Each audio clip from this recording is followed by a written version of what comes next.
Who was that who wanted to marry this song? And you said that MRT has to give his permission. There was a listener who wanted to marry this song. Yeah, you have a vague recollection about that, but I can't remember who it was. Maybe Leone? Really? I don't know. Yeah. Or was it? I don't know. I think can't it remember. was a guy, but yeah. Oh, could have been, yeah. If you recognize yourself, just let us know. We will let MRT know. Maybe right before we post the trophy for him as well. So yeah, looking forward to that, Slaygon. I wonder when we going to... Yeah, well, I have all the packing material now, so there's going to be proper packing. Oh yeah, almost all. I still don't have the plus one size boxes yet. Okay. So those need to be sorted. Yeah, and we will put some filling things in, so we will make sure that they won't break. Yeah, that material I have. Okay, excellent. So we almost have everything, and this time we should not buy these stampy things. They are not stamps. This is a weird Swedish post office thing that you can buy these things in advance, and you have this received, and then you can go to the post office for like 3 months, I think, something like that. You have a deadline for that. Yeah, expiry dates on digital only. I don't know why. Such a digital Stupid. country. Yeah, I don't know why the expiry date makes sense for them either, but it's a funny system. Definitely, I did not know that before funny, moving to Sweden. I had to re-buy the package cost. Yeah, but maybe you should not buy it in advance. Well, it was meant to be sent out, but I kept forgetting. So, yeah. Yeah, okay. Well, this year it won't happen. No. There is someone to remind you at least. Yeah, thanks. Because I kept just stepping over the box and what's this box? And then found it one week and go, oh yeah, fuck, I need to send those out. And then put them straight in the path where I usually walk. But the way my brain works is that, okay, I'm not dealing with that shit right now, so I'm just going to step over it. Mm-hmm. And then you get used to stepping over some box that is just sitting there, and then you kind of stub your toe in it like a week later and go, what the fuck is this box doing in the middle of it? Oh, fuck! Our very organized listeners should not listen now. Please switch off the radio, because I know you don't want to hear this. And yeah, I would not call us very organized, but definitely there are things that I usually pay attention to. So this is one of them. So do I. Every time I stub my toe in it. You pay attention to the box and step over it, right? Yeah, I get it. Okay, so I prepared a song as the next one, and I'm just asking you, do you remember which one is the most difficult song to play ever that Jarle said? Monty on the Run? Of course it is. And this one is from the Progressive 64 album. So yeah, I think, it was from 2017, if I remember correctly. Am I good with numbers? Yes, like I am. Yes. Definitely. So it's from Progressive 64, which came out in 2017, and Jarle declared this as the most difficult song to play.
So this was Monty on the Run, the so declared most difficult track to play, said Jarle, and probably many others. So did Mark TDK Knight as well, and he plays it live on the violin.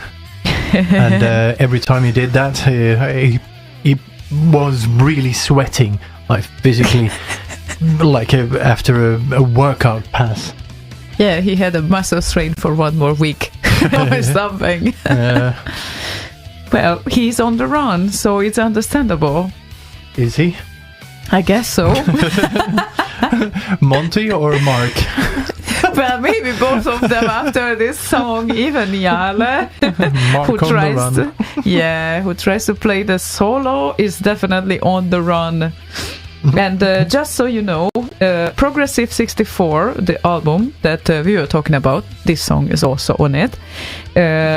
It's also part of the Back in Time Symphony collection. So if you bagged that project back in 2015, I guess, right? I guess so, and or it's possible to do that afterwards as well. So yeah, you can still do that, but you will c64audio.com.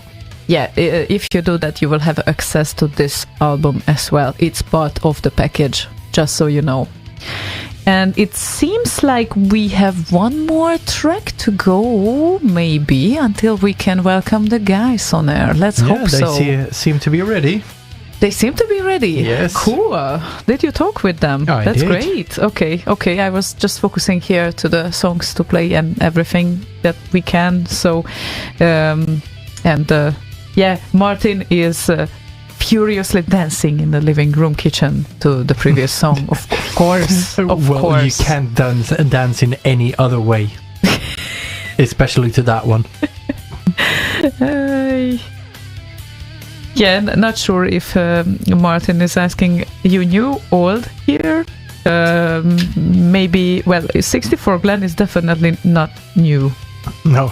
He's the old guard. He is around for a while, because people keep joining us, and we are happy to see that. And feel free to join us on IRC today. Unfortunately, not on Facebook, because it looks like they completely reject now the going on air. Not literally, but the system just doesn't work with live shows. I think I may have found one issue there that I cannot fix while we are on air. Oh. So that will have to wait until next time. And if it is that, I'll explain on the next show, not right now. Well, I think that once the YouTube video is properly rendered, we will just post it on Facebook. Yeah. After the show happened. Yep. And you had reasons. You had a request. Yes. And what it might be and why? Song, because I like it. Oh, come on. Yeah, please be more specific. Before our little old kitten, 7-year-old kitten, is coming here, and she is on heat, so she will be loud if she is around. That's guaranteed today. Mm-hmm. No, it's Sewers by FastLoaders, and I like the Sewers thing so much that I did my own remix of it. No, that's how much what I like supposed. Yeah. So, FastLoaders and the Sewers, Hello Zelda, and this is from the album Ninja Musicology, of course.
Rock. Like Fraggle Rock. Oh wait, no. Wow. Do you FastLoaders think, Slaygon, that are we on air right now? Not only two of us, but with our beloved guests as well. I am pretty certain. I cannot be sure until they speak and we hear them and get verification from the listeners. Okay, so hi, Jarle and Kjetil. Welcome on the air of Slay Radio. Can you hear us? Hello. Yeah, we can hear you. Excellent. Okay. Now, others, dear listeners, please confirm you can hear everyone. Let's hope they hear us. And meanwhile, they share their inputs. How do you feel? Feel good. It's a good day here in Norway. Very warm day here in Bergen. Oh, that's great to hear. It's a fairly rainy town, as we know it. Yeah, exactly. It's a very rare thing, but this is probably the time the hottest actually has been during the country. So Bergen is on the top right now. Okay, how many degrees did you have today? 21 meter. Okay, Boswang says, can't hear anything? Don't tell me that, please. And then, of course, someone else confirms that yeah, they can hear us. So it's like a 50-50 chance there. Huh? Yeah, we can hear Okay, we can hear the small echo from the FastLoaders. Okay, I will try to make the thing less loud. People can't recognize it. Do you have speakers on, guys? Yeah. Okay. So you probably don't use headphones then. Well, we don't have the opportunity right now to do that. Okay. I mean, I can do that, but Kjetil won't be able to hear it. So. Okay. That would be rude. Yeah, no, it's all right. So if it would be bothering, we will definitely let you know. Lower the volume a little bit there. Okay, that is always good. That usually helps. Yeah. All right then. Oh, all right then. So righty, technical difficulties sorted. Yeah, it's like first time. Should we discuss the weather in Bergen, or should we go on with the rock and roll attitude? Can I vote? I vote rock. Yeah, very much indeed, please. Well, we have to congratulate you first because you had the best 64 remix of last year. Slaygon, do you think I can make myself less loud in my own headphones? It's very weird. Yourself? Yeah, myself. We can, but I don't dare to touch anything. So. Right, okay, no, doesn't matter. Never mind. So, yeah, let's get back to the awards since we received them today, and we have your award as well. I have seen it. I think it looks cool. It looks pretty damn cool. Actually, Slaygon just sent me a snap of it, so it looks pretty. It looks like a Eurovision context medal or something. Just with the Commodore logo. This was the Eurovision Commodore contest. I thought it had a little bit of Star Trek feel to it, like the what's it called? The Federation thing. Yeah. I'm not into Star Trek, but yeah. Yeah, we can say so. So, we are really... Yeah, it looked great, and we are, of course, very honored to receive that. Even we haven't received it physically yet, we're probably going to, so, but looking forward to that. And, of course, very honored to all the voters who did votes for us on the Remix 64 website for our song. It's kind of funny with that song because it's probably one of the most remixed songs, and but as we did the album Rock Hubbard, we needed to include that song because it's such a classic. Definitely. And it's so cool to see all the comments, to read all the comments, and people say that there was just lacking like the ultimate version of this song, and they kind of voted that song as the ultimate version. I mean, our version as the ultimate version of it. So I think that's pretty cool. Yeah, and it is your second time actually remixing that song, right? Because you did the version before. No, this is the first time we're making that song. Yeah. Why do I have it on Rock Hubbard album? then, well, Yeah, you definitely have it there as well. Yeah, that song is originally on the Rock Harbor album, and that's the only place it is, actually. Ah, right, okay. And did you upload exactly the same version, or did you do some differences, improvements? Oh yeah, no, that's actually the same version as on the album. That's exactly. Great to know. Okay. Yeah, there is another version. There's a live version from Bits 2018 though, but that's on YouTube. Yeah. So now that people know that it's the same thing, they will want to have the rest of the Rock Hubbard album, of course, because it's equally good. Well, thank you. Yeah, I can strongly recommend it to people. Yeah, we can definitely strongly recommend it too. It became the all-time favorite. So a 20 years favorite of the people. It's all-time first now on the 64 list. And I'm sorry, I have a cat under my chair, and I actually unwillingly kicked her, and she still decides to stay here. She is very weird, so I don't understand, but never mind. So the point is that it became the all-time favorite, and that means that Glennar Brown and Firelord is already second. That's also a very funny thing, because he led the list for a while, I think. Also Machine Supremacy did. So you left behind quite a few remixers here, I can say. Yeah, as far as I know, there is a third place as well with Ghosts and Ghouls, which is one of my all-time favorites as well. So it was pretty cool to see that people voted up. Yeah. Excellent. And of course, last year we managed to meet as well at BitLive. And about BitLive, we might want to make an announcement now, maybe. I was so glad to hear that, and I learned it from you guys that there will be a BitLive this year as well, and it's going to be either the 2nd or the 3rd weekend of October. Yes, actually you can confirm that. Me and Kjetil and Board, which you met, of course, and you also interviewed here at Slay Radio, had a meeting regarding that, and we was actually confirming that in October. We still don't have the specific date yet, but it's going to be in October, probably mid-October. Excellent.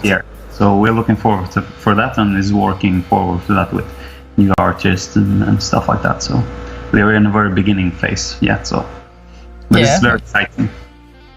But we were thrilled to learn about it, and it will be also just like last time in the beautiful city of Bergen. So. Oh yes. People... Hopefully better weather. Oh yeah, that was with fun. The weather. Probably the biggest rain of my life I perceived there. It was really, really rough. It was a normal day in Bergen. Oh, right, okay. Shorts and t-shirt weather. Yeah, completely average weather. And it's like you have a shower and in 1 minute you can completely go to sleep. But unfortunately it took like 10 minutes to get to our accommodation. So yeah. That was fun. A raincoat might be handy. Yeah, it was a very nice festival, and we had lots of fun on stage, and we saw all the people responding and had lots of fun and get so many good feedbacks from the audience there. So it's those kind of things kind of generates like the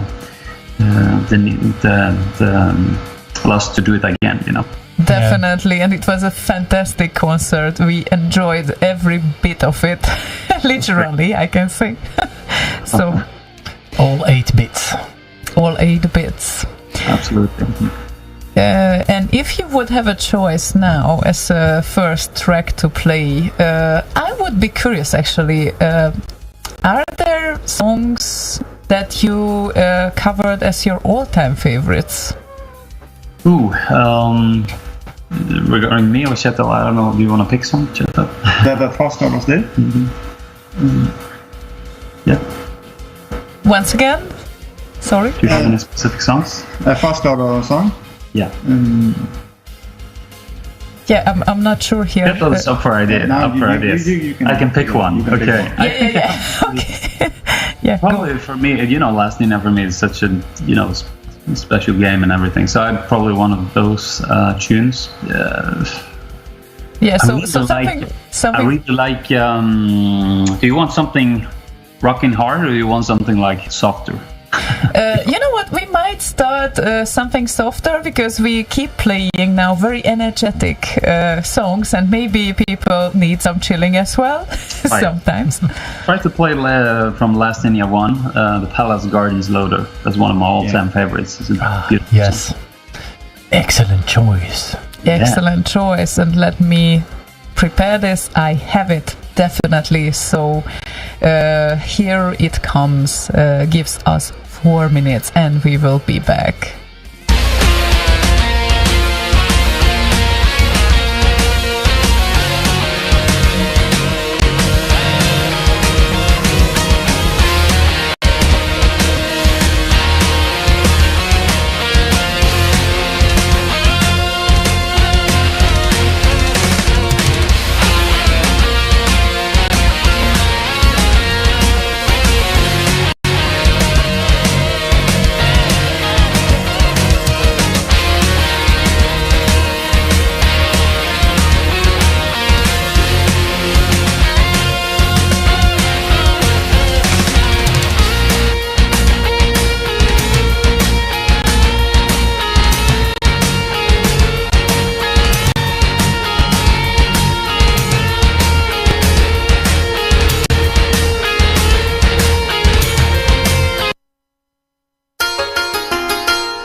Picky, picky, picky, pick. Oh, I waited for you to sing into it. I so much knew that.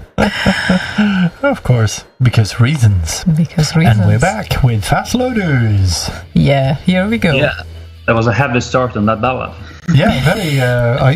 I don't know. That was a very weird transition you made there. What made you choose that way of interpreting the song? Special edition version. Yeah, special Slay Radio edit. Exactly. And it seems like we started to receive questions from the listeners, and we haven't even started up with our questions yet. So. Yeah, bring it on.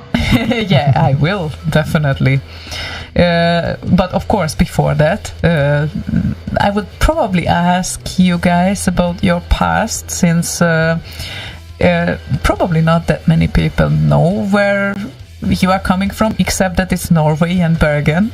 And, yeah. Well, I can start with me then. I grew up in a small island outside Bergen, just like 20 minutes outside Bergen. And I did that too. Yeah, and Kjetil actually did too. So he was my neighbor, was a childhood neighbor. Wow, we grew up together in the same neighborhood, kind of thing, Yeah, and, since we were 5. Yeah, since we were 5. Wow. Okay. Nice.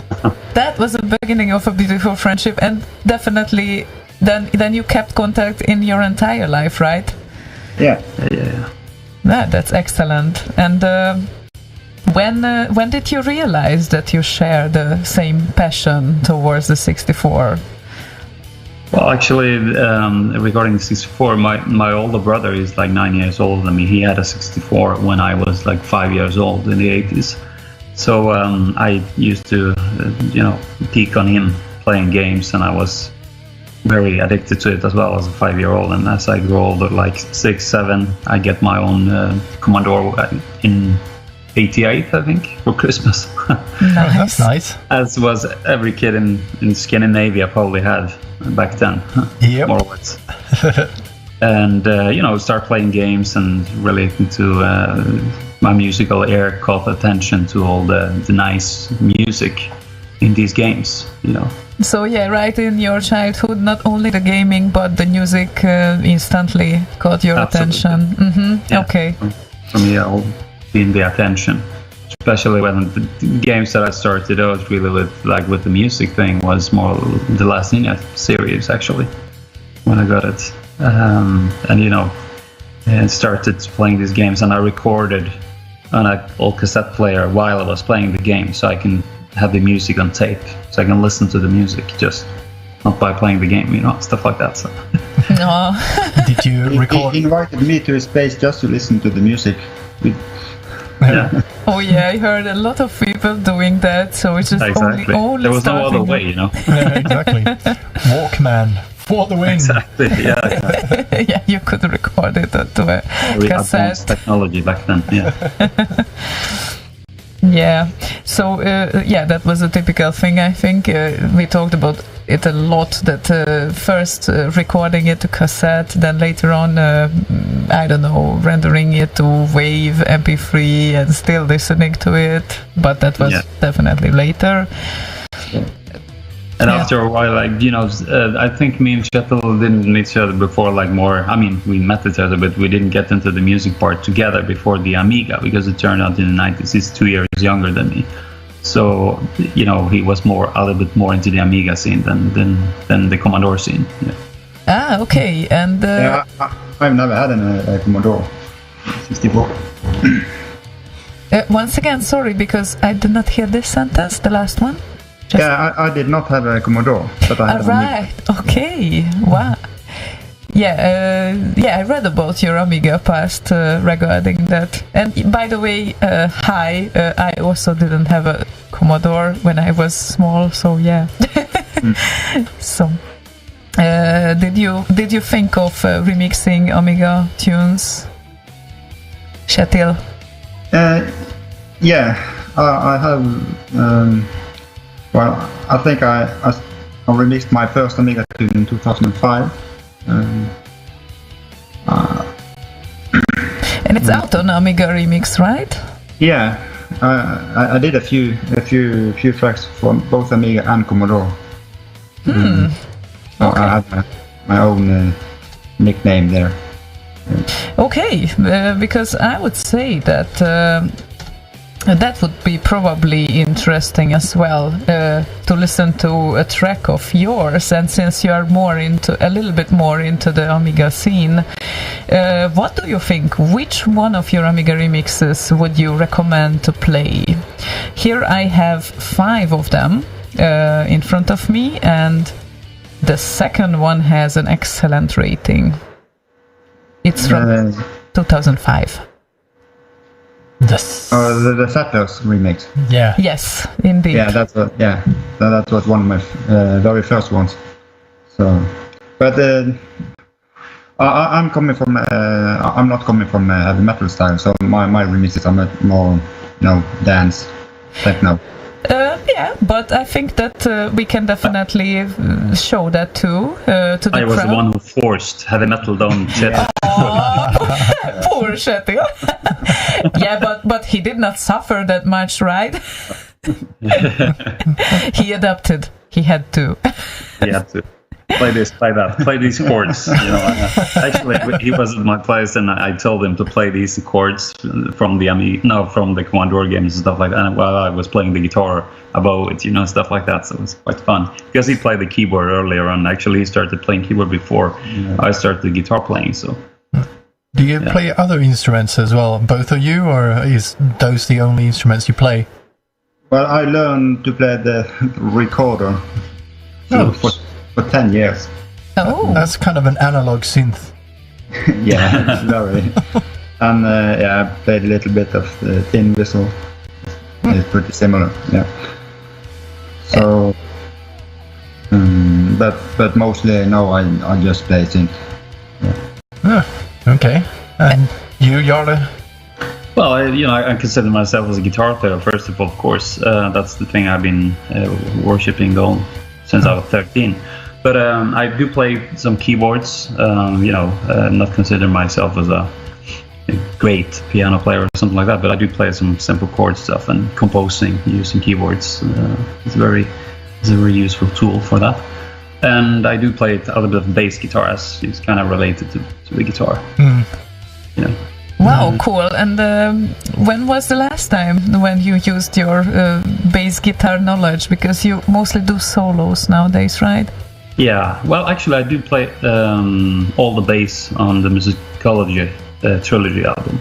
Ah, okay. Yeah. So I did. That's probably the last time I did play bass, actually. So, and I guess it wasn't really live because it was mostly for the album. Oh yeah, I didn't play. I haven't played like live bass or something like that. But, okay. Well, I did once when I was 16, and I played bass in a black metal band, but that's very unofficial information. Wow. Okay. Yeah, we can talk about that later. And Kjetil, how did you adjust to the style change? Because as I guess you were coming from the dance era, and well, I can relate to that, by the way. I love both dance and metal, but I'm coming from the dance music as well. So metal came later. So how did you adapt, and how did this symbiosis started between you two? Oh, it was quite easy. So I always listened to heavy metal together with Jarle. Ah, okay. And yeah, we've always talked about doing this project for many years. Sometime, I think around 2012, 13. We actually tried to do this project. I mean, back in the days, in the early 90s, is that we tried to do some covers of this stuff, but because I was transcribing some of the songs. But some of it is fairly difficult to play, especially specifically on guitar. And I was not able to play it when I was 13, 14 years old. I was still learning to play the guitar, but I had it in my head continuously that I wanted to record these tunes in rock versions, And the time passed, and you get better and things change. And, after many years afterwards, we took up the thread again and start to actually record stuff. So you've been thinking about this since you were like 12, 13? Yeah, actually. Yeah. So all the arrangements were probably pretty much clear in your head by the time you started this project. In my head, indeed. Like how I wanted it to sound. But of course, it's different. You need to get it from your head into the fingers and actually play. So that's the big challenge. Indeed it is. Well, do you remember, Slaygon, when was Jarle's first remix out on KO? It was a long time ago, wasn't it? It was a long time. I know when. I think it was probably in 2001 or 2. It was 2001. Just so you know. Yeah, and then a slight bit of pause. Just 14 years. I did a version of Storm Warrior, huh? Yeah, it was, the first. OP1 and 4. OP1 and then OP4 later on. MIDI track, right?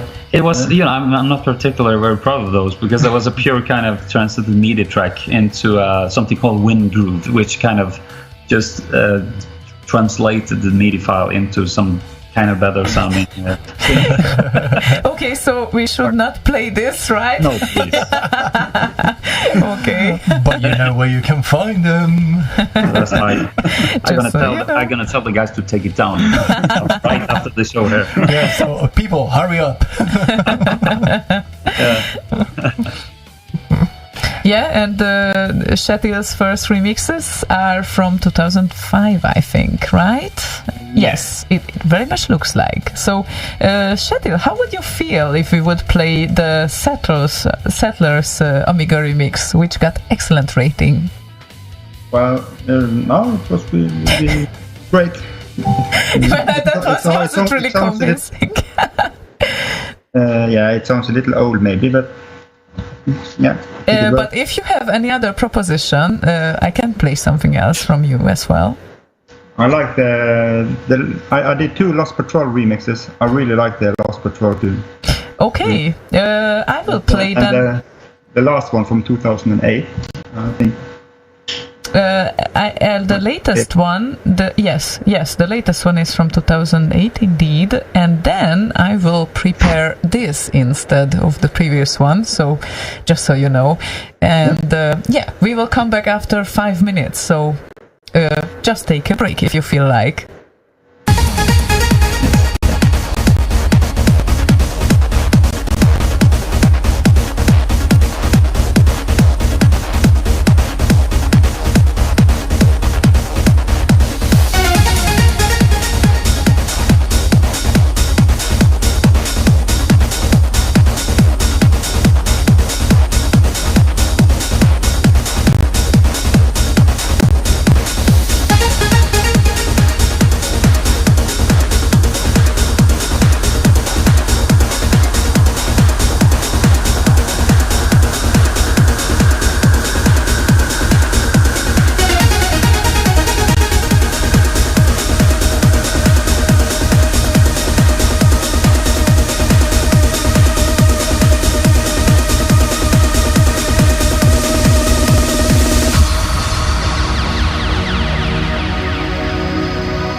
June 1965.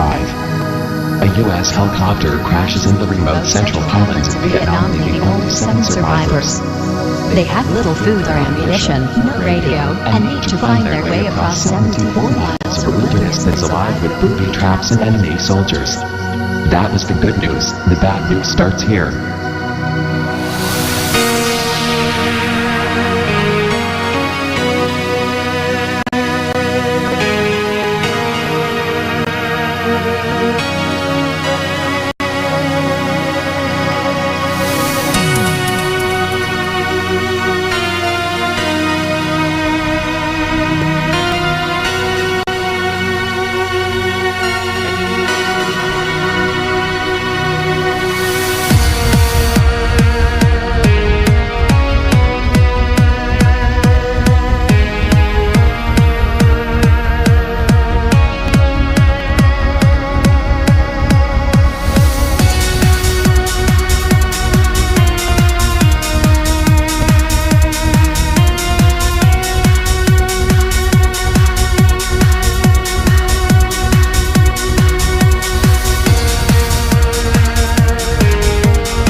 love this. Very Definitely. kind of Amiga type stabs in there. What? Or the synthesizers. No, not only. No, the synthesizers there it sounded very Amiga-like. Very nice. Okay. For an Amiga remix, it's very nice to have Amiga-like synthesizers. For an Amiga remix. Come on. Yeah. What? Yes, Slaygon has a priority over 64 remixes. Yes, we know it. Yeah, sure, but I like that one.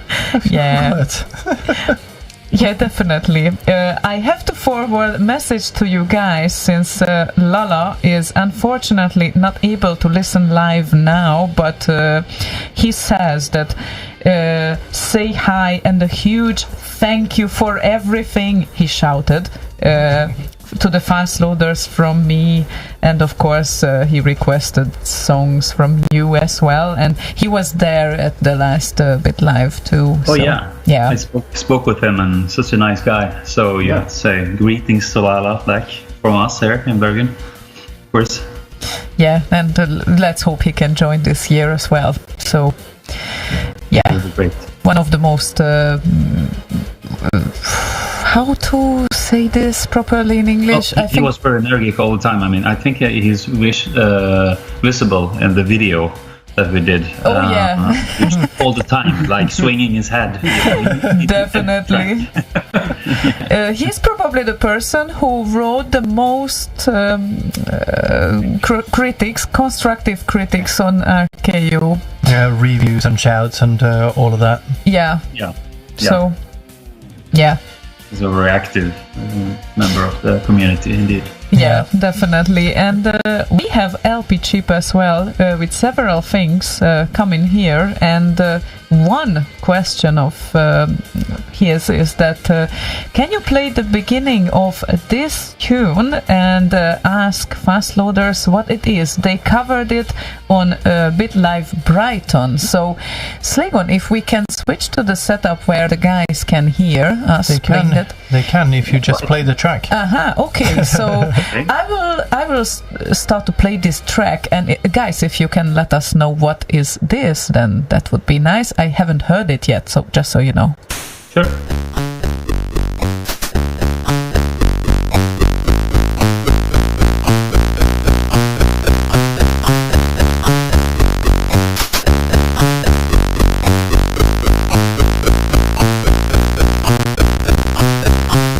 Nothing. You don't hear anything here. Oh, You you don't hear it? Oh, I'll play it in the bed track then. hang on a minute. Play Okay. it in one of the lower tracks. Yeah, okay, that's a good That idea. actually goes there. Yeah, that might be a good idea then. Okay. Again then, Once for you again, listeners. yeah, because the listeners heard it. Can you hear it now? That's not very loud. No. I think that's the problem. No, but can you No, we hear don't it? hear it. Oh. Fast forward to the melody bit. Crank up the gain.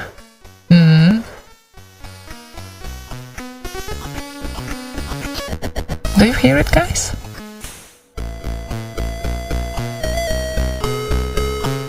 Any ideas? Yeah, well, that's a Sid track, but I cannot recall that we did that song. Okay, you know what? Right. Maybe I can send you the MP3 via Skype later on, and you can just listen to it and let us know. As far as I can remember from Brighton, we did purely songs from the musicology.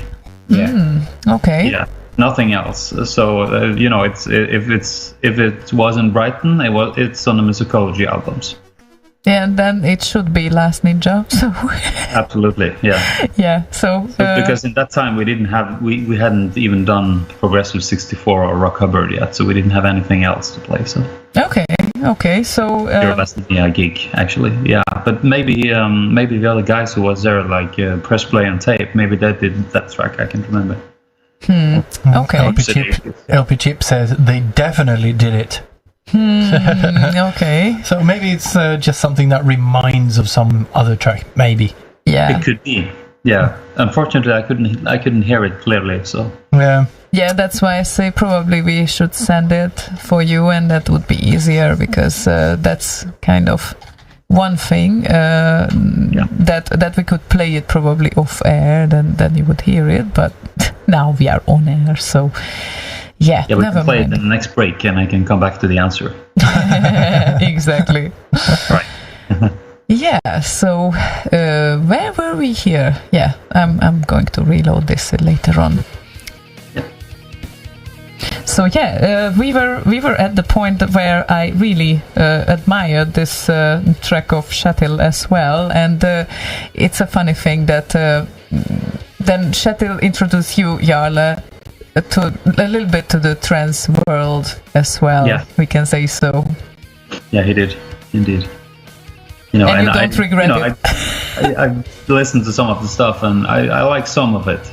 I usually don't have the patience for some of the long-lasting tracks that's like 15 minutes of a build-up or something like that. But some of it have really nice. I mean, as long as it has a nice melody and a nice red thread throughout the song, I find it of interest. Of course, I listen to all kinds of music, as I told you guys. So I'm trying to be open-minded for all kinds. Yeah, absolutely. Because it is very important as a musician as well. Absolutely. Yeah, even unexpected genres can give you some ideas, maybe sometimes. Yeah, absolutely. And if you could tell us some favorite games that you played while you were a child and your passion started. Yeah. Well, on the Commodore 64, I can tell you, of course, my favorite game was Last Ninja. Doesn't come as a very surprise, I think. But I had all the series and all the different Ninja games and stuff like that. But I also loved Way of the Exploding Fist 2. That was one of my all-time favorites. I think it has a very nice atmosphere. As well as the music. And you don't have a remix yet of that, right? I was supposed to. I don't know why we didn't include it. I cannot remember why we didn't include it on the Progressive 64 album, but maybe I do it later. I didn't. Okay. Kjetil actually did a remix of that. Yeah. Do it now! Yeah, and apart from that, there was, of course, different thing. Green Beret. It was a nice game, even it was impossible, but it was nice music and a game. There was so many that I liked, but of course my favorite was one of the ones that I mentioned now. And when we jump over to the Amiga, which I was heavily into as well afterwards, it was more like Shadow of the Beast, and I was into these horror games, as I was into early on, like Horrorsoft, which produced like Elvira and Waxworks. I love those games. I think it's super nice and very underrated games on the Amiga. Tell me about it. Yeah. And Kjetil, your Way of Exploding Fist remix is not out there. How is that? I don't see it, at least. Oh, it should be on the Cred. Are you sure? Yes. Fist 2 Legend continues. Yeah. Okay, there we go. Okay. Yeah, we might line it up for later. Well, it's quite. I kind of destroyed the tune. Yeah, it's quite different from the original. Yeah. Okay. At least it's antsy. That's what we see. Yeah. Okay. Yeah, we have a different kind of thing there. I'm very I'm always been dedicated, very true to the original. Just like exchange the instrument and refresh the music rather than put in own stuff. And probably one of the few versions I did when I put on my own solo in the Commando High Score. That was because the tune itself is very short, so I needed to extend the tune. So that's why I had a guitar solo in it. I think it fits pretty nice. It does indeed. Nice. And I would be curious also that it took you like between 2001 and 2014. It's like 14 years spent. And did it spend with you thinking what actually you could do with all these songs, or Or yes, why? actually, I was thinking every day for 14 years. Just curious, you know. No, no, actually, there was a lot of stuff happening in between there because I had my own band apart from the Quadrasonics. We was active. I was recording an album, and we did the live gigs with that band. It was like doing different tours in Norway, like smaller tours and stuff like that. So Okay. I I was kind of busy on the side doing other things, and then eventually, I cannot remember what triggered in 2014 when we started to work with the project. I think actually, I think I remember because we were searching for a keyboard guy or like a programmer that was actually into helping us with the keyboard tracks because I was not very skilled with that kind of stuff back then. And I actually asked Mordy, as we know. Nice. I actually asked him if he would like to participate in this project of FastLoaders or Lightning project. But he never kind of responded to my email. And he regretted really? afterwards, he regretted. He told me. And you asked. Impossible. And actually, before that, like in the late 90s, I actually did ask Chris Abbott if he was into it. But But eventually it didn't work out. He was very busy back then. I remember he had a message on his messenger that say Chris Abbott, and then underneath it was like, I am very, very, very, very, very, very busy. So I didn't have time for that. So back in the messenger days, yeah. So both Chris Abbott and Mordy are honorary FastLoaders. Yeah, that was thought about indeed. Yeah, that was. And after that, I think I came back from Chile because I was living in Chile for almost a year. Oh. And I came back there, and then me and Kjetil hooked up, and I said to Kjetil, like, we have to do this now. And then I went to his place. He was living kind of outside Bergen in that time. So I took the train to his place, and we was working every night continuously with the synth tracks, of the bass tracks of the musicology. Wow. And I think we did that for months. Yeah, several months. Several months, like from at the end of October in 2012 until probably April 2013. I believe. Yeah, it was quite long. Quite long period of time because there's a lot of tracks, 36 tracks, you know. It's a bunch. Yeah. Just the backing tracks. And that was just like the keyboard and synth tracks for the song. Did you have a work meanwhile, or was this like a full-time thing, or how did you manage? Actually, I had a work in between too. I was working back then too. Since 2004, I'm working in one of Norway's or Scandinavia's biggest like music stores, selling instruments. Oh, okay. Kind of aligns nicely. Yeah. Yeah, it did. I mean, it's like I always have that work as a part-time because I'm combining it with like being a musician. Apart from that, you know. Yeah. Mm-hmm.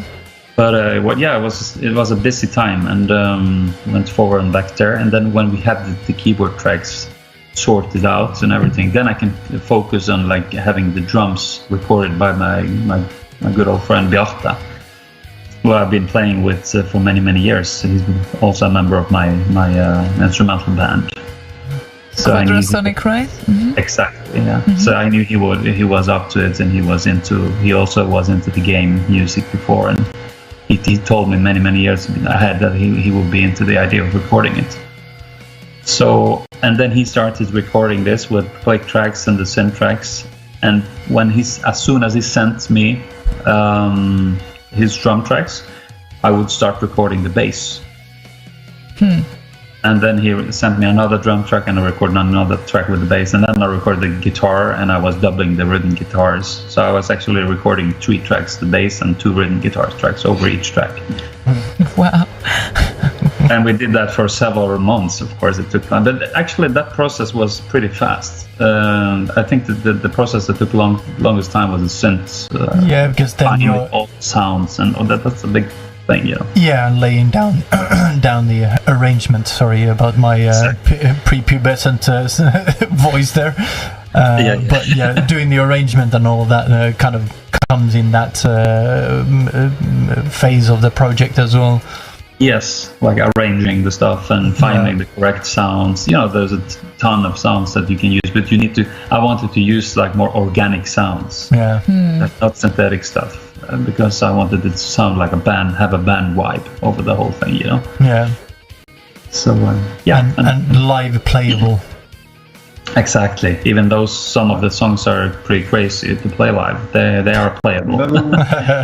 We didn't exactly plan this as a live thing. No, actually not. We did not. That would be my next question, actually. Did you ever had a vision that you will play those live? The vision was there even when I was younger. I had a vision of actually a concert of playing these songs, but I would never even, I didn't think about it in practical, like how to play it and how to arrange it and stuff like that. I just wanted to play it live. But it wasn't before, I think.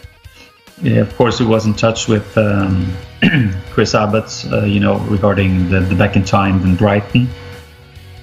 And he asked us if we wanted to perform a Ninja set there in Brighton. And then I was like, oops.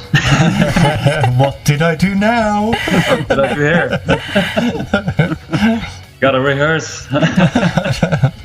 So, You've had 14 years to do that. What the fuck? Yeah, it's funny though, you've been standing a long time recording these tracks and everything, and then suddenly when you're gonna play it live, you have to rehearse it all over again. Yeah. Because it's a completely different thing to play it live, because you have to rehearse it standing up, be able to play it like physically standing up, and also switching between all the sounds. It's got to be fluent. Yeah, from and start of the song to the end of the song. Exactly, from play it start to finish. Exactly. Quite different. It is indeed. So, but we went to Brighton. Everything turned out pretty cool. Yep. Yeah, it's well, I still regret that I did not participate on earlier Pit Lives, but never mind. Yeah, if you would have any favorites to say from those months, actually, when you were working so hard on the entire Ninja musicology, and it wouldn't be Palace Gardens Loader, because obviously we played it and we started to play the Palace Loader. I'm sorry about that, so that was my fault. But if you would have to pick like a top 3 or only one, then what would it be? Because we will play it now. Yeah, well, it's such a difficult task, actually. Do you have something in mind? Well, it's the problem is that we also have too many favorites here, and if you would ask me, I would be probably also in a trouble choosing. So maybe we can play something. Maybe we can play something from Last Ninja 3, since we already played from the first one, the second one. Well, probably one of my favorites there is Water. Oh yeah, and we started the show with it. Oh, you did. Sorry, Lala requested it. Yeah, well, exactly. There is another one that I like a lot, which is Void. Void, definitely. Here, yeah. All lined up. So we will come back after it. You gave us 3 minutes with that. And yeah, we will carry on after it. So Last Ninja 3, Void. Oh, and that's the live version, I think. Hang on a minute. That's okay. That's fine. Okay.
weren't on air, Slaygon, when you started to say Krang. Kerrang!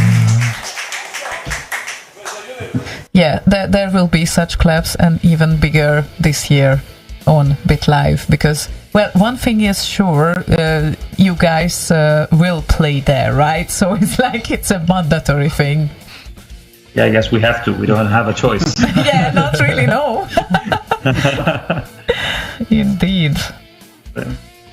Well, it happens in your town, so did you ever had band members or ideas of band members not being around Bergen? I know that it's very difficult, but I know about bands that are kind of coming together to rehearsals and they don't really live close to each other.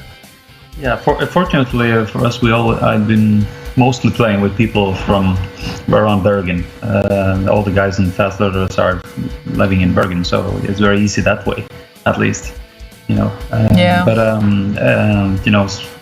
when we, for example, when I was going to rehearse with Ben, that we played in at the Underworld when we did the DVD recording, we didn't have any rehearsal at all. Actually, I just told Ben back then that this song and that song, if you could participate, it will be great, and he was totally into it. Yeah, he's had practice rehearsing over email with CD80s. That's kind of pity because there is latency. How can that happen? Somehow they made it happen. I don't know how, but You always have to be like some milliseconds ahead of time or something. a few. Yeah, it would be even difficult to rehearse with Slay Radio. We have 20 seconds of delay, so... Yeah. Not to talk about email. Yeah, I know such bands like Sidrip Alliance. They are kind of my friends, and they literally live at 4 or 5 different parts of the country. So they come together right before gig, and then they start a rehearsal like 1 week before, and then they just do it on the weekend. So. Yeah, it's possible. I did that when I once went to Chile, and I was supposed to rehearse with the Chilean band, and I did. We rehearsed it intensely for 1 week, and then went to an extensive tour that lasted for 20 days. Wow. Wow. Yeah, That's hardcore. And in the end, you were really feeling like a pro while playing the songs. Well, yeah, actually, because the band was well rehearsed. So I came into their situation, and that they sounded good as a band. So I just can kind of float on top of them with the guitar thing. So it was not that hard. I think it's harder when the drummer and the bass player or something like that comes from different continents, because that's the base of the band, And if they're not tied together, it's very difficult to match up. But sometimes you have to just jump into it and see how it ends. Yeah. And sometimes you just get lucky, like you guys. So, and we can say that we are talking with half of FastLoaders at the moment, so it's 50% of the band. Yeah, just so everyone knows, because I guess maybe others were busy or something. And it might be a disaster maybe as well if 4 people tries to talk together. I don't know, but we talked about this, that it's not always easy, especially in a group call. It can be a little bit messy. Yeah, exactly. Yeah. But with Bjarte, the drummer, you were working together in several projects. So yeah. Actually, I was working with him in several projects, and the same with Tuula Kesta, the bass player. And we have played together as a band for many, many years, in 2002, I think. Oh, okay. Yeah. So we are pretty, tied together. We know each other and how we think and how we musically evolve, So that's a tight unit.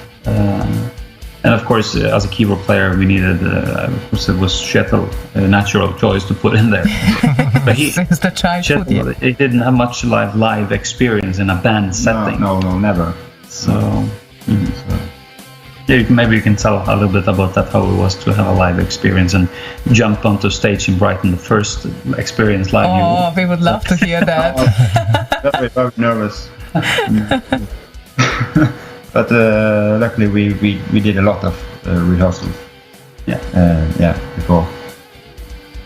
I guess it's like that. You rehearse, and you get to the point when it's just getting routine, sort of thing. Yeah. And the thing, we did the Brighton gig, which was like a warm-up for I Would See, as the Underworld show that we did, like 2016, which was for me the most like important and the most. It was probably one of the most memorable concerts that I ever done because of the circumstances and all the people who came there, and Matt Gray was there, and Ben Daglish. He also performed with us, and stuff like that. So it was pretty intense experience. And I was, of course, a little bit tense myself because I wanted everything to be perfect. I'm a perfectionist to 100 degree, So I wanted everything to be perfect, and it's kind of hard when you have. Usually, people record a DVD at the end of the tour because then they sound very well together as a band. But we had one night to do it, So I remember specifically one funny little happening. I was there early on the day and was rigging and setting everything up for the night.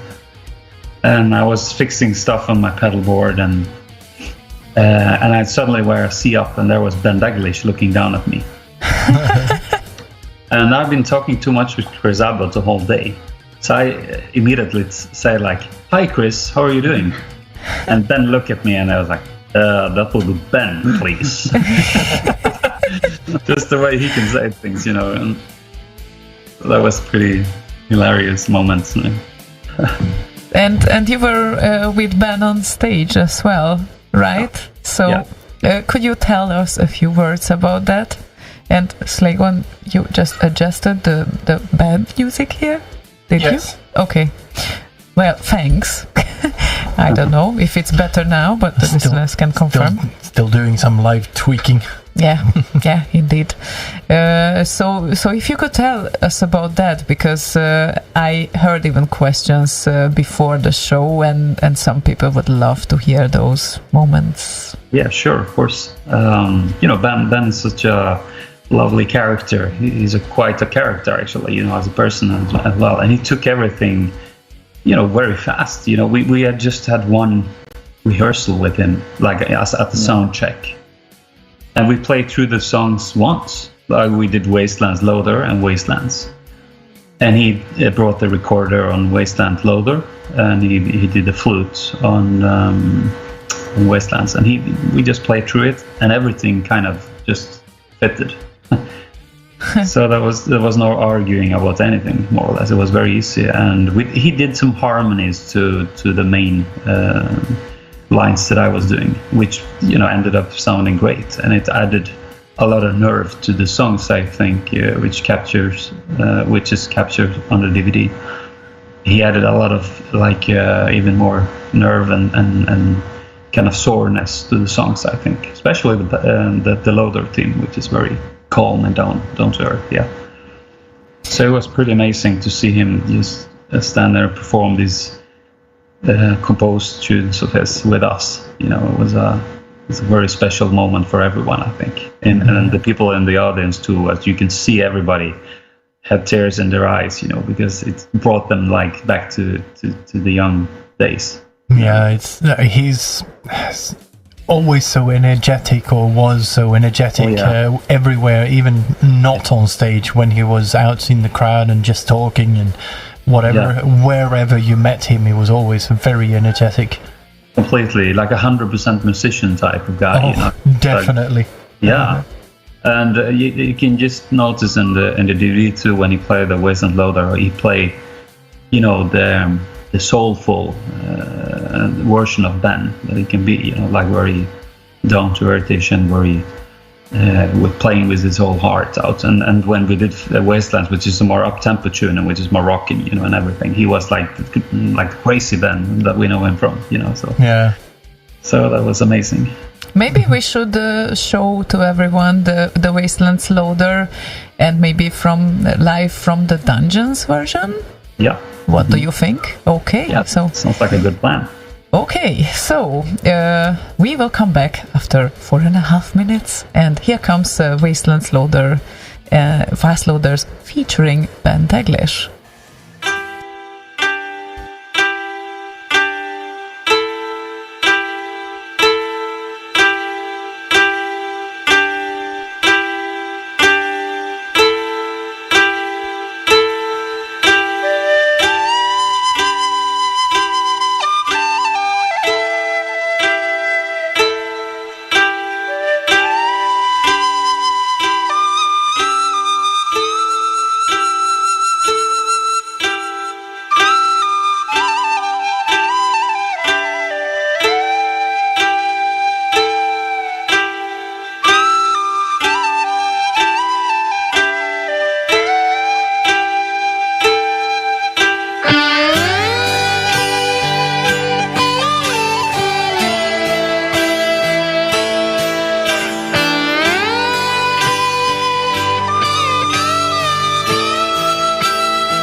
huge ovation and everything.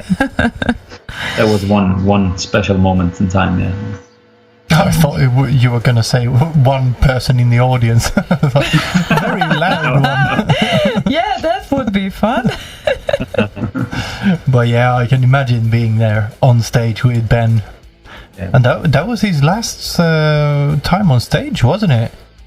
Well, I'm not sure. I don't think it was his last time on stage, but I think it was his last kind of official performance, I think. Yeah, in the remixing community at least. Well, yeah, I think it was actually, indeed. But he was actually right before that. He was kind of feeling weak during the show because I remember he took a lot of breaks because of he'd been taking treatment for the cancer. Yeah. Mm-hmm. So and you can see that on him as well, But he did it amazing. He just put all his energy in the performance there. So. Yeah, musician through and through. Absolutely, yeah. Yeah, and I guess he was one of your very early heroes. We did not talk about your early heroes yet, and the inspirations. Yeah, exactly. Both. Yeah, well, I can mention, of course, regarding computer music. Yeah, of course, since I was into these games, all the composers of the Last Ninja series were hugely influences on me, as far as that goes. With Matt Gray, Reno, and even Anthony Lees and Ben Daglish.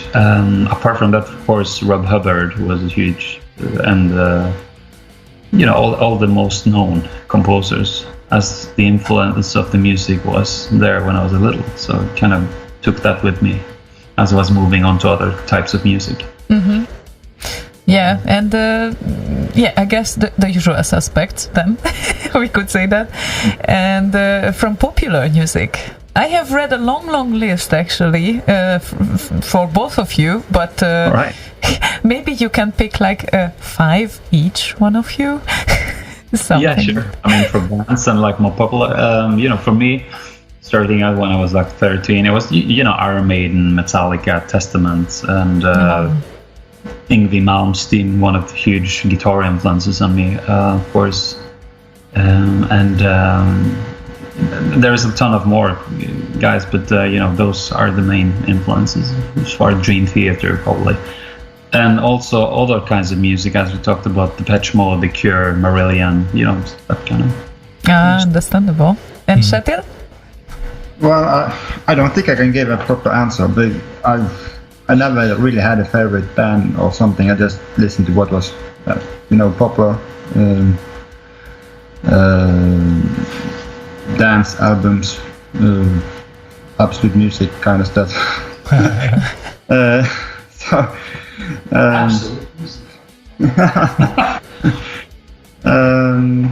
Well, actually, when I was 12, I liked ABBA.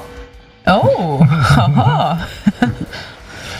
Which one of the girls was your favorite? Both. Both? Well, it was the brunette one day and the blonde the other, or both at the same time. Maybe the blonde. Yeah, as far as I know, that the blonde one had a rumor for having the best bun, so probably not. Rumor. Yeah, that rumor got like very far because it was even repeated in Central Europe as well, just so you know. So yeah. Yeah. Well, speaking of those things, are you ready for some nasty questions?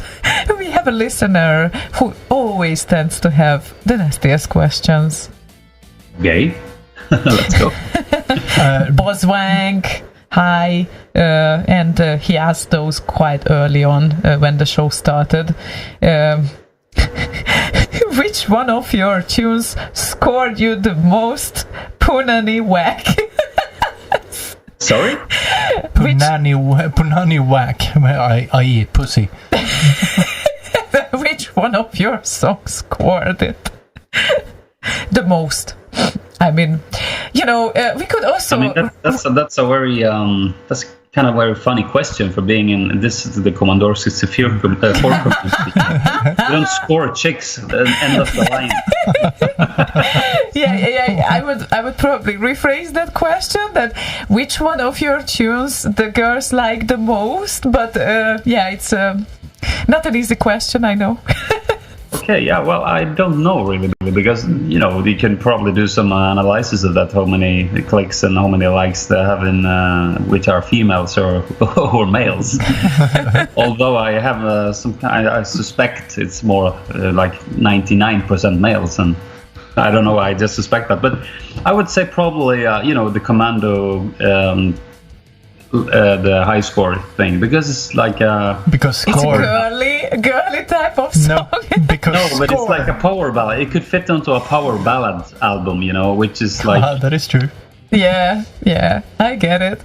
an early power ballad album. I don't know. Could be. Let's slow dance out of here. Yeah, and you can sing it as a love song to a girl as well. Yeah. So yeah, makes sense. Second question of him: favorite beer? This is not that nasty, but favorite beer. Yeah, I would probably say, well, the types of beer that is my favorite is amber ale. I'm a huge fan of amber and red ale. Darker, kind of with maltish taste. I don't like much. The Indian pale ale and stuff like that. So probably in Norway we have a brand called Jarle, which is made by I can't remember the name right now. Can you pronounce it again? Yeah, it's called Jarle. Jarle. Oh, wow. And the name of the brand of the beer is Ægir. Ægir. Wow, you quite... I think it's a very, very nice amber ale. And you have quite an R there. I just realized. Skåne R. Yeah, exactly. Sounds like I'm very aggressive, but I'm not. Oh wow, the third question is kind of interesting. Not sure if you are or how familiar you are with those, but top 3 Slay or perhaps a Doobie parody songs. Perhaps a Doobie Boss's project. I don't know how familiar you are with that, but certainly he made some funny stuff. It's like... I'm not quite familiar with that. Okay. So maybe later we will show you some. And they're funny. Yeah, they are. Okay, nice. And favorite Rhine remix. Favorite Rhine remix. Yeah, a favorite remix from Rhine. Rhine Owen. Yeah. I'm thinking here because you have a lot. Probably one of my favorites all time is his Mansion from Ninja remix. Okay. Yeah, I think that is beautiful. So we always have done that live too. Do you want us to play it? Sure, you're welcome. Okay. Just so you know, I just have to find it. So meanwhile I'm looking, actually we have another question from another listener, Spawatch, who tends to have this question very often. The usual stuff for somewhere towards the end of the interview. Well, I'm sorry, we are not at the end of the interview yet, but you want to say it? But no. What was your first car, and or what would be your dream car? And both of you can answer. Oh, my dream car would definitely be a Ferrari. Okay. Which one? Do you have a preference? No, I don't have any preferences actually. Just a Ferrari. Just I red one. Love the look and my first car was a Lotus on the Amiga. Oh yeah. Good answer. Is that your favorite car or the dream car as well then? Yeah. Any car with a huge stereo that you can listen to. Oh, that's a good Commodore point. mix is allowed. Yeah, have to have a huge sub. Exactly. In the trunk. So you vibrate your ass. And guys, I have that type of news that, well, it might not make you happy, but the mention will be played from you now, not from Ryan, because I have to do a bigger research here on Slaygon's hard drive. Yep. Yeah, your hard drive, No, don't smile that much. Yeah, so, go and poke around in my underbelly. So I will play Dimension from Ninja Musicology, and after that we will return, and this gives you a little bit of pause if you feel like doing anything, because it's nearly 8 minutes. My goodness.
Don't worry, folks.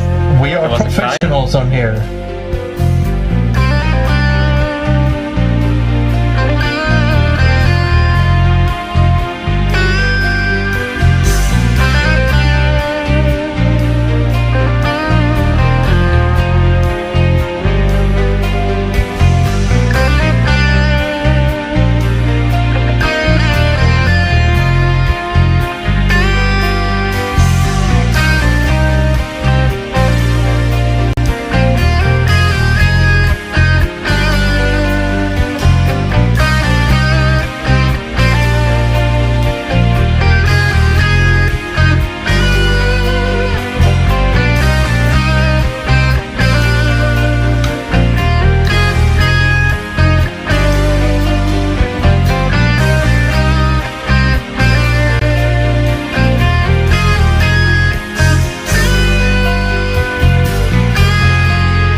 That's right. No, not really.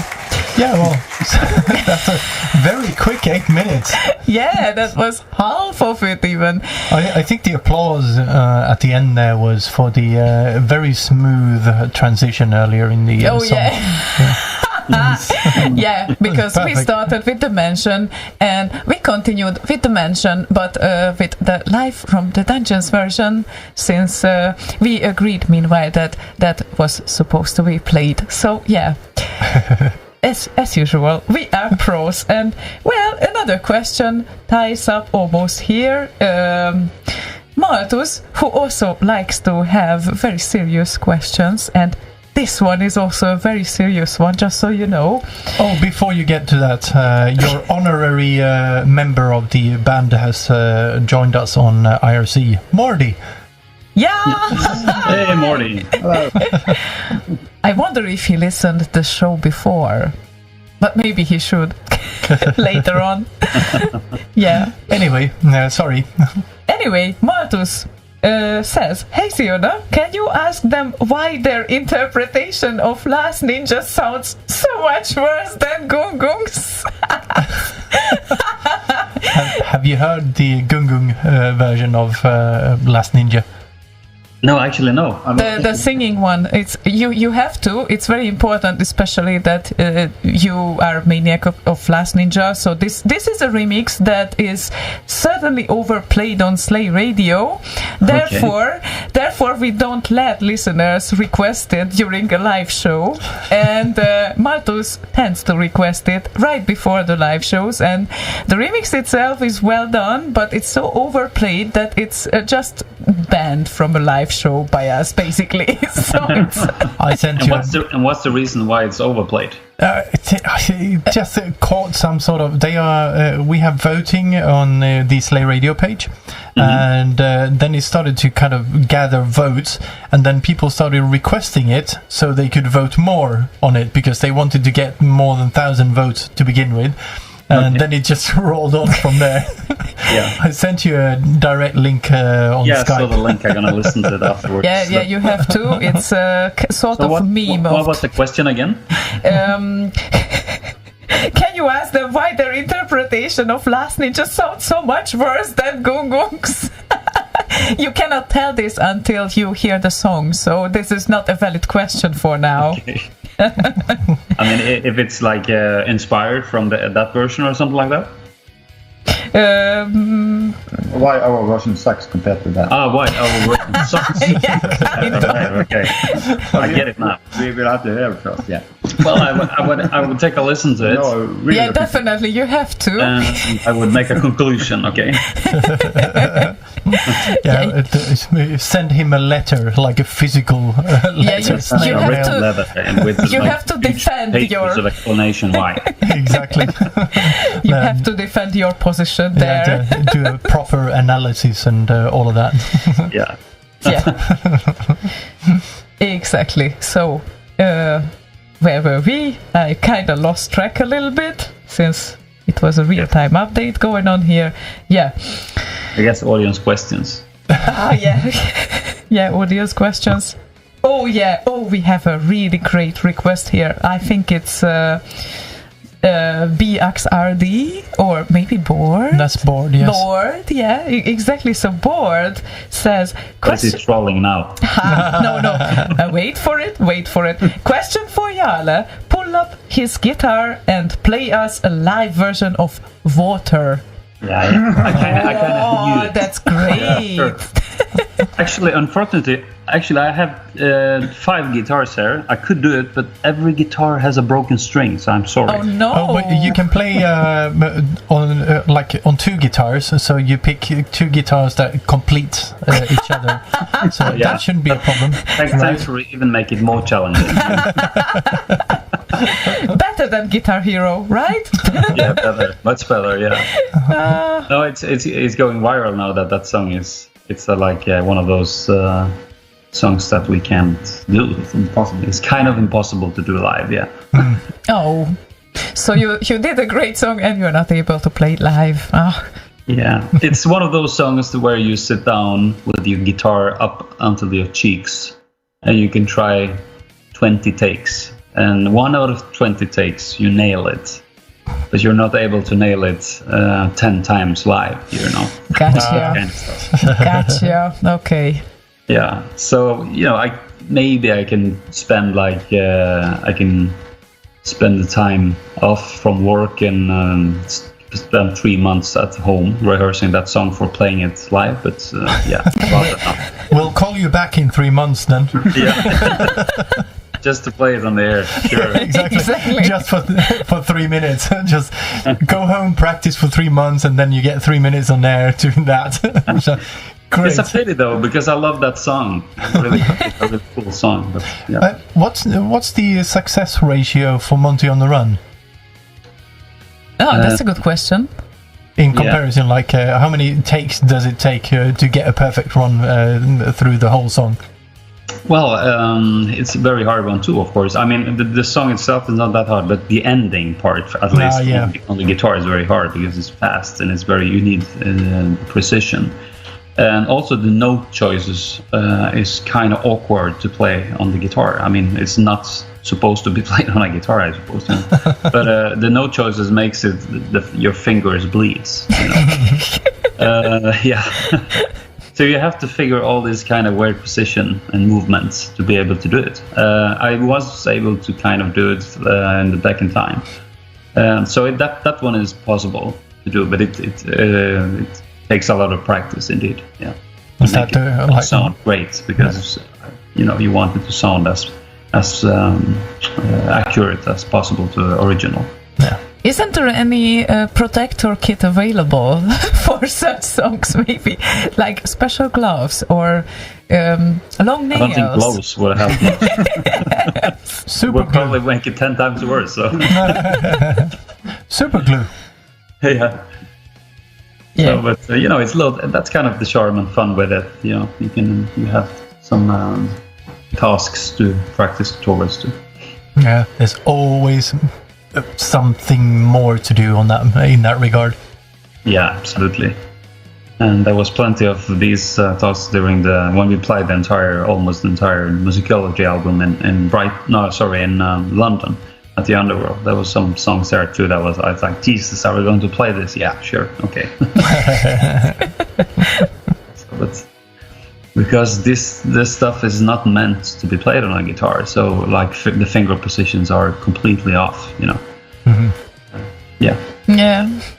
Yeah, we guess that, and I think that we definitely talked a lot about the Ninja musicology that actually kickstarted literally your.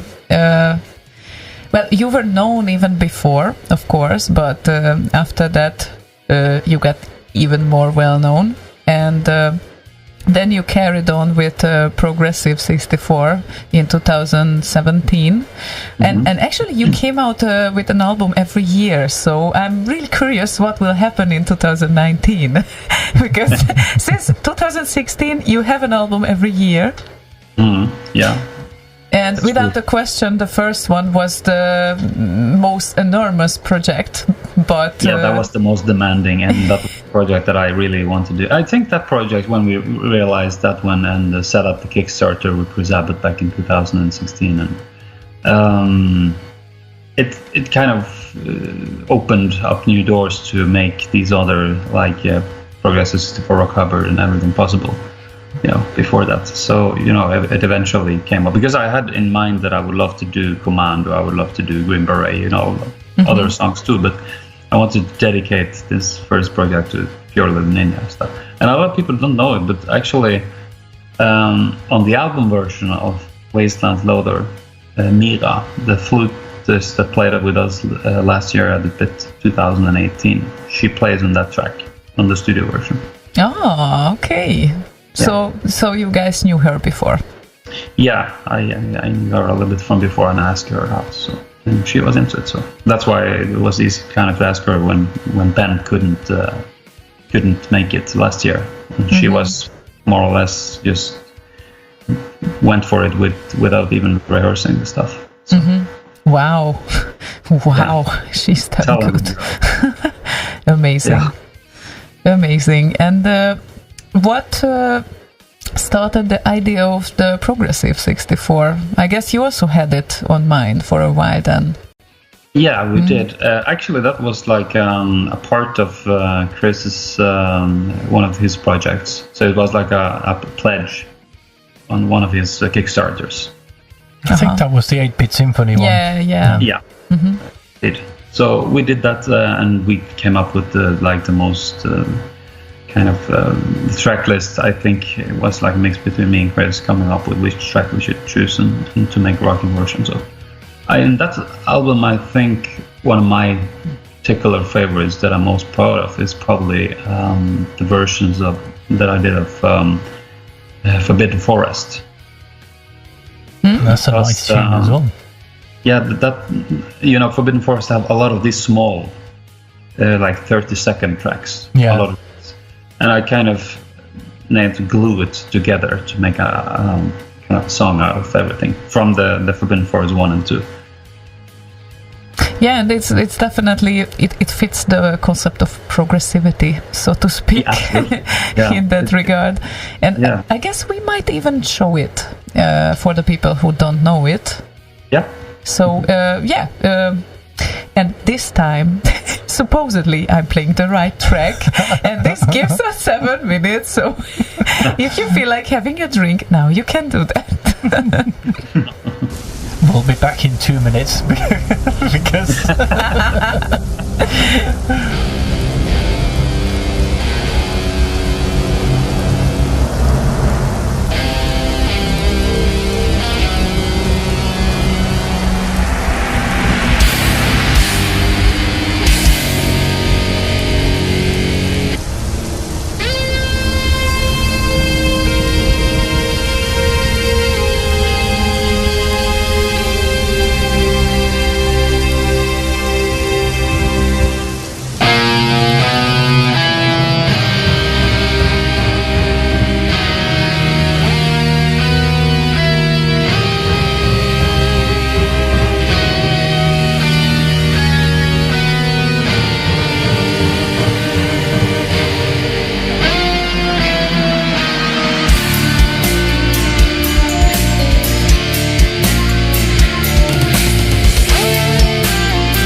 And speaking of weather, we have weather in the songs now as well.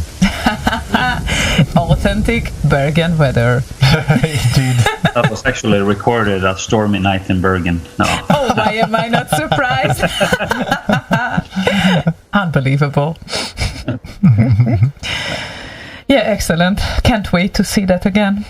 And the city and everything. So, Board, just so you know, we already know that BitLive is going to happen, and we just don't know which is the exact weekend. But we know that it's either the 2nd or the 3rd weekend of October. So yeah, we're actually working with that, and as I told you, next week I have a meeting with some person that we're going to take a conclusion which date is going to be, and we're going to update an event on the Facebook and take it from there. And see how it goes.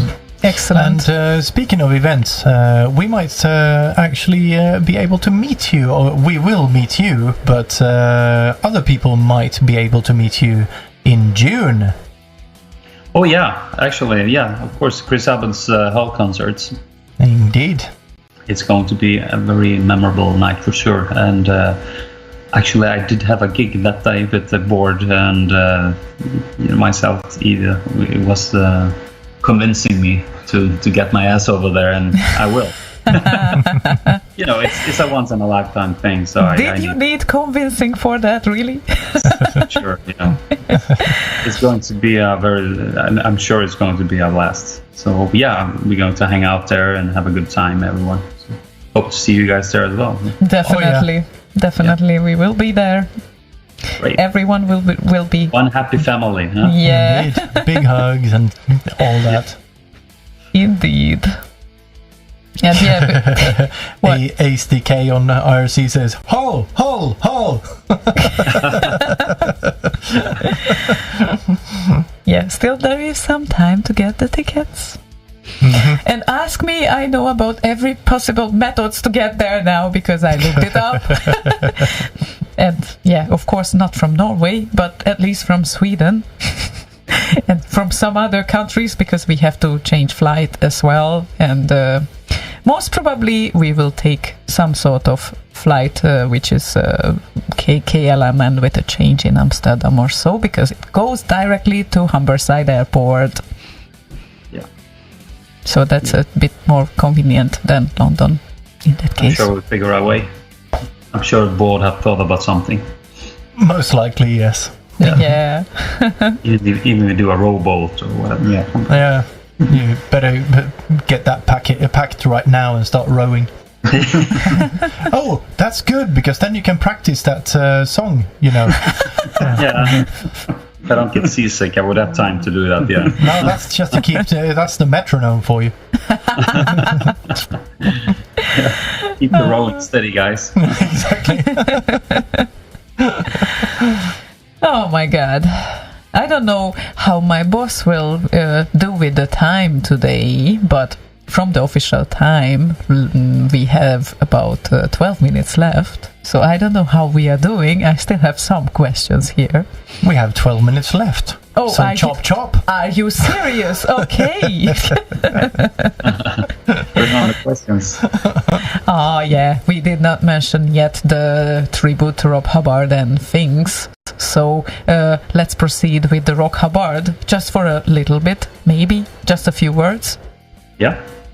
Well, the Rock Hubbard album, it was, of course, dedicated to Rob Hubbard's work and everything, as he was probably one of the first main composer in the Commodore 64 scene, the most known.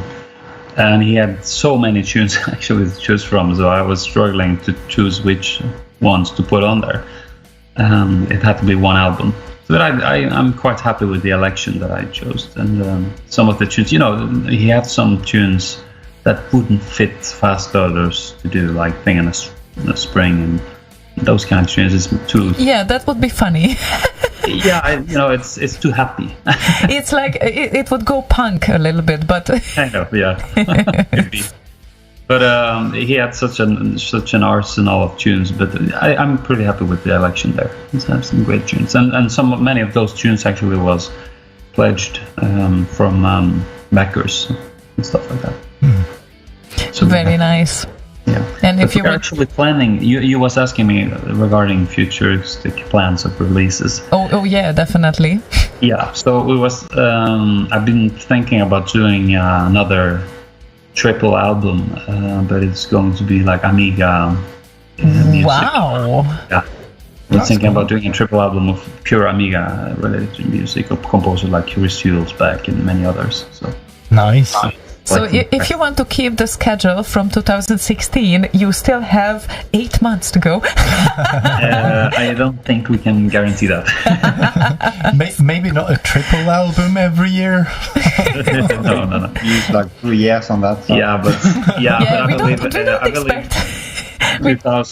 2020 is probably scheduled for that. If everything goes as planned, we need, of course, a crowdfunding thing because it's a huge project. So we need to see the interest of everyone. But it's going to be the FastLoaders style. Everything, is going to be as guaranteed as the quality from Only before. techno, all techno. Yeah, sure. One day you get your dream come true. You know what? If you do a triple album, you will be forgiven for skipping 2019. Just so you know. Yeah. Okay. But that's our current kind of plan for the future release.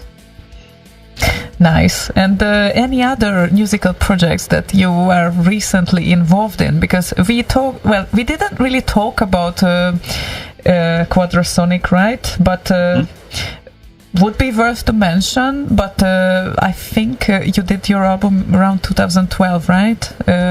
Actually, Quadrasonic was released in 2011, which is like an old instrumental album. So I think actually a lot of people who digs the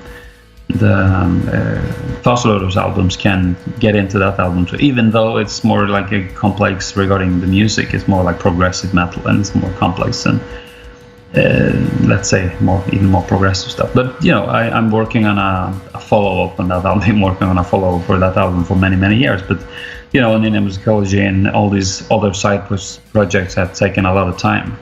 So I had to work on those songs in between all the others. But I want to release a follow-up on that album as well. But also their own compositions, right? So yes, the whole album is completely own compositions, indeed. Yeah, speaking of which, I would be curious what you enjoyed the most, because you did a lot of covers, but doing own composition, you don't really have the arrangement. So what do you enjoy the most? Of my own compositions? Yeah, it's like if you would have to choose to compose like own music or rather make a remix of something. Okay. Yeah, I would definitely have to say my own music because that's my own. Yeah, that's my own inspiration and everything cooked together. So of course that's for me like the most important regarding that. But that doesn't mean that it's not loads of fun to do all these remixes. Yeah. Yeah, understandable. So, at one point in the future, we can also expect some new Quadrasonic composition, maybe? Yeah, for sure. That's for sure. Okay, and... do you have a timeline for any of that, or are you busy remixing, or the schedule busy to like 2025 with remixes? Yeah, I'm stuck up with my arse and all this stuff at the moment. But as I told you, if everything goes... off of the plans of the Amiga triple album thing, it's probably going to be released sometime during next year. I'm not sure yet. Maybe autumn next year or something like that, I would presume. Yeah. Okay. But that depends, of course, on the everything is set up with the foundation of the crowdfunding and stuff like that, as it goes as planned. Yeah. Okay. So we would love to hear about those things when they get available to back and stuff. What is your primary channel that you on that you let the people know? Because I saw a few, but I suspect it's Facebook now. Yeah, the social media today is more or less Instagram and Facebook. Everybody keeps themselves updated during those media. So I have a website, but definitely Facebook is more like the most updated. Okay, so FastLoaders on Facebook. Just Absolutely, yeah. Everybody, they want to have some information or news about FastLoaders and upcoming releases and gigs or whatever. They can just subscribe to the FastLoaders. Yeah. Okay. Facebook site. Yeah. And also they can be informed about upcoming gigs, I guess. Yeah. Even though we don't have anything at this moment. Well, at least you have one for October. Oh, yeah, it's 2019. Yeah, indeed. Okay, that's all what we know of right now. Yeah. You say, okay. So yeah, Facebook. People subscribe and follow and whatever you can do. And any near plans except the Amiga triple album, specific plans to remix like 64 pieces? Wasn't that enough for you? Yeah, I mean, I just want to hear more, you know. I never can get enough. No, not really.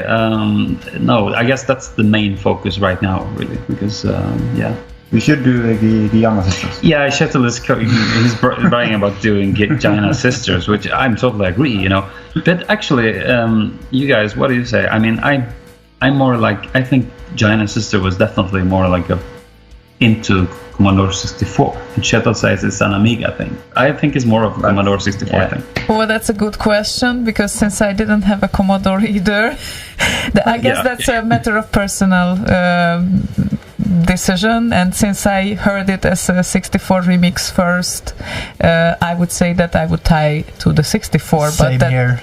Same, agree, because that really was my first experience of Ziona Sisters too in the Commodore, so for me it's definitely more that, but you know, maybe we can do a live version, like a surprise version or whatever. Yeah, that would be nice.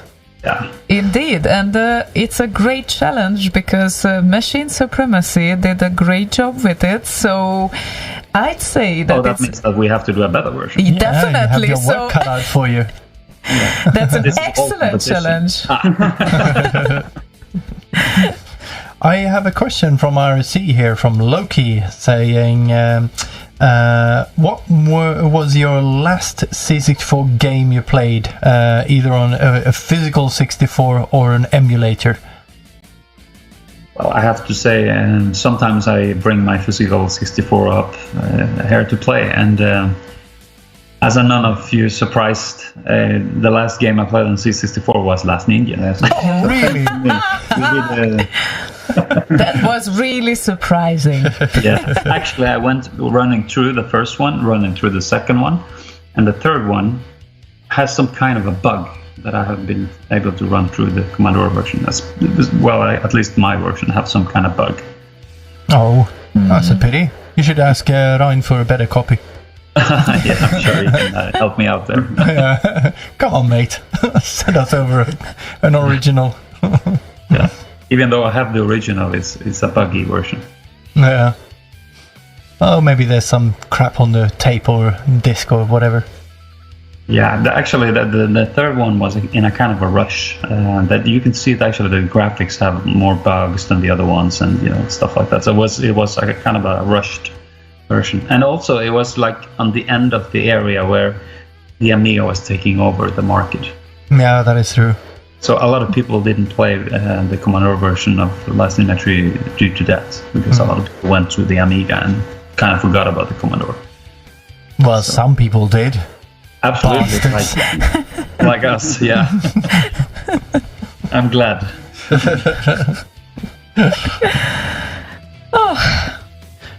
Righto. Do you have any more questions there? Some more questions before we... I saw that Slaygon was asking, guys, do you have any questions? No, I was asking you. Well, yeah, I can ask you guys the same. Do you have any questions to yourselves that we haven't asked? Oh, actually, right now I can't come up with anything, no. Wow. And you could make any promotions, any announcements, so it's like, Yeah. Well, I think we went through the most important announcements regarding Back in Time 2019 and the Amiga plan release, and that was probably two of the most important things. Yeah. there will be nothing keeping us back from Bergen in the middle of October or second or third weekend. That is for sure. Except the rain. No. We will invite rain. Yeah, let's hope that rain will be also there, and the rain won't rain. Oh, I can't wait. So, well, I don't know if anyone is still telling me something. Oh, Boswank. Hi. Dear FastLoaders. Last question. How big is your schlong? I prefer not answering that on the air. If he wants to know, he can send me a private message. Oh, Boswank, please do that. I thought that he would ask you, how big is your guitar? Well, my guitar neck is 25 and 0.5 inch. Oh, very precise answer. Yeah. Oh, thank you so much, guys, for. And it's pretty thick as well, since it's a 7-string. Okay, just so everyone knows. Here was the promotional part. I think we draw the line there, I guess. Oh, so once again, thank you so much, guys, for keeping up with us here. Oh, thanks so much for having us. It was a pleasure. Yeah, it was definitely a pleasure for us as well, and can't wait to meet you both in Hull and at Back in Time Live. Announced. Absolutely. Looking forward to meet as many of you listeners as possible there as well. And thanks for tuning in and sending us questions and everything. Thanks. Yeah, absolutely. And I think that to stay stylish, we have to finish this show with the most classic, all-time favorite first Commando high score that actually became the best 64 remix of 2018. That would be probably the most appropriate finish of this show. All right. If you agree. Because we haven't played it yet, so that's why. And what people can expect around Slay Radio right before we say goodbye, just short notice. Next week we likely will make a post-revision show, since revision party happened last weekend, Easter weekend as usual in Germany, and there were many great releases there, and we will show some amongst your requests next week.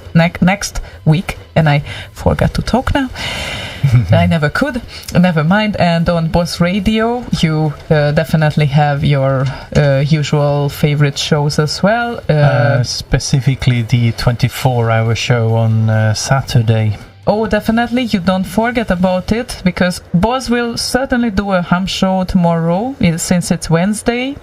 But don't forget to tune in on Saturday. It's gonna be a 24-hour show with several broadcasters. So it's going to be fun. And you can check them out on bossradio.com.